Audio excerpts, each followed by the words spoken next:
'Twas the night before Christmas, when all through the house not a creature was stirring, not even a mouse. The stockings were hung by the chimney with care, in hopes that St. Nicholas soon would be there. The children were nestled all snug in their beds, while visions of sugar plums danced in their heads. And Mamma in her kerchief and I in my cap had just settled down for a long winter's nap, when out on the lawn there arose such a clatter, I sprang from the bed to see what was the matter. Away to the window I flew like a flash, tore open the shutters and threw up the sash. The moon on the breast of the new fallen snow gave the luster of midday to objects below, when what to my wondering eyes should appear but a miniature sleigh and 8 tiny reindeer, with a little old driver so lively and quick, I knew in a moment it must be Saint Nick.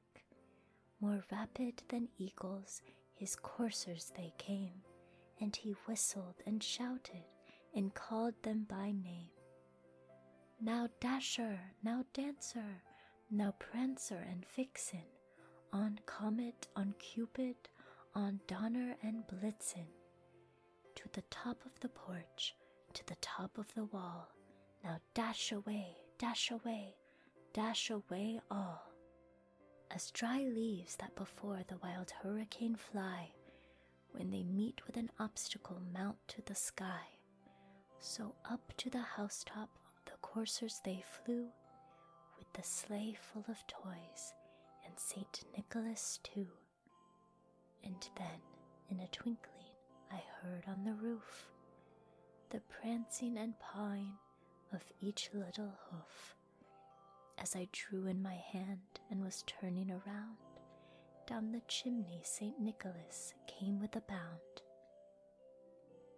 He was dressed all in fur from his head to his foot, and his clothes were all tarnished with ashes and soot. A bundle of toys he had flung on his back, and he looked like a peddler just opening his pack. His eyes, how they twinkled, his dimples how merry, his cheeks were like roses, his nose like a cherry. His droll little mouth was drawn up like a bow, and the beard on his chin was as white as the snow. The stump of a pipe he held tight in his teeth, and the smoke it encircled his head like a wreath. He had a broad face and a little round belly that shook when he laughed like a bowl full of jelly. He was chubby and plump, a right jolly old elf, and I laughed when I saw him in spite of myself.